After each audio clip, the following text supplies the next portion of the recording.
For our rhyming this week, we're bringing back one that we've done before. Peas porridge hot. Do you remember peas porridge hot? Peas porridge hot. Peas porridge cold. Peas porridge in the pot, 9 days old. Some like it hot. Some like it cold. Some like it in the pot, 9 days old. The Pink Refrigerator by Tim Egan. The Pink Refrigerator. Dodsworth loved to do nothing. Now, this isn't to say that he never did anything, because he did. But his motto was basically, try to do as little as possible. True, he did get up early each morning and ride to the junkyard. He'd find things that were still useful, like picture frames and dishes, and he'd bring them to his little thrift shop, and he'd dust them off and put them on the shelves. He never sold much, but it was a little more than enough to get by. He'd spend the rest of the morning watching his favorite shows, and about noon he'd have a bit of cheese and take a long nap. He'd have dinner at 5, and then he'd close the shop and watch a few more shows and fall asleep in his chair. And that was it. That was the life of Dodsworth. One Sunday morning, Dodsworth spotted an old refrigerator in the junkyard. It was pink and rusty, and he walked right past it at first. Then he noticed a magnet on the front. It was a shiny brass globe, and it was holding a small piece of paper. Nice magnet, he said. He tried to pull it off, but it was stuck. He pulled harder. He said, must be rusted on. He got out his crowbar and used every ounce of energy he had, but the magnet didn't budge. Dodsworth looked closer at the note. It seemed too faded to read at first, but as he focused his eyes, he could just about make out 2 words. Make pictures. Out of curiosity, he opened the refrigerator door, and on the shelves was a beautiful assortment of paints and brushes and a little red sketchbook. Well, what do you know, he said. These should be worth something. He took them back to the store and placed them in the front window. Later that morning, a lady came into the store and asked, how much is that sketchbook in the window? Oh, I don't know, said Dodsworth. $5, I guess. As the lady shuffled through her purse, Dodsworth glanced over at the sketchbook. Actually, he blurted out, that sketchbook's not for sale. My mistake. Oh, well, said the lady. Thanks anyway. After the lady left, Dodsworth picked up the sketchbook. I don't know why I did that, he said. I haven't painted in years. But that afternoon, he made a picture. It was of the ocean.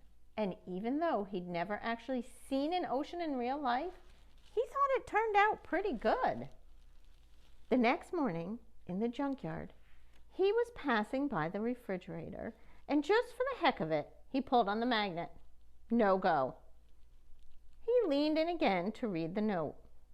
As the words slowly became visible, Dodsworth was astonished. The note said, read more. Whoa, he shouted. It's a different note. How is that possible? He tried to move the magnet again, but it was still stuck. He opened the door and saw that a whole volume of literary classics filled the shelves. These things are worth a fortune, he said. I don't know what's happening here, but wow, what a great refrigerator. He quickly went back to the shop and put the books in the window. A few minutes later, a fellow came by and asked, Pardon me, sir, how much for the classic books in your display? Oh, said Dodsworth, let me think. They're quite rare. He hesitated. He looked at the books. Actually, they've been sold already, he said. Sorry. Ah, well, said the fellow. My loss. Good day. The fellow left, and Dodsworth looked at the books and sat down and started paging through them. They were filled with incredible stories. His favorite one was about a ship that sailed the 7 seas. He read for the rest of the day and late into the night until he finally fell asleep. He woke up really early the next morning and rode over to the junkyard. This time, the note said, "Play music." Again, Dodsworth couldn't believe it. This was the most amazing refrigerator in history, he whispered. He opened the door, and a shiny brass trumpet was sitting on the shelf. Dodsworth went back to the shop, but this time he didn't even put the trumpet in the window. He just started playing. Since he didn't know how to play, it didn't sound very good at first, but by nightfall, he was able to get a couple of good notes out. Dodsworth raced to the refrigerator the next morning.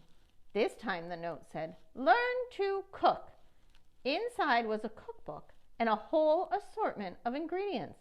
He rode back to the shop and cooked all day and made one of the best meals he's ever tasted. He was a gifted chef, and he'd never even known it. The next day, the note said, "Plant a garden." And inside was a tiny little tree and packets of seeds and little shovels and clippers. Bursting with new enthusiasm, Dodsworth went back and planted all afternoon. He had such a great time that he couldn't believe he hadn't ever done it before. On Friday morning, Dodsworth rode confidently toward the refrigerator, eager to see what it had to offer. He leaned down and slowly read the note. It said, "Keep exploring." He opened the door, hoping to find something fabulous, but there was nothing there. "Hey," he shouted, "what's going on?" He looked through all the drawers and in the freezer, but the refrigerator was empty. "That's not fair," he said. "Now you're nothing but an old broken refrigerator." Disappointed, he slammed the door. The magnet fell to the ground and the note blew away.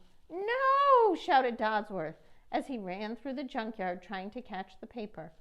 But a breeze pushed the note over the fence and up into the sky until it disappeared.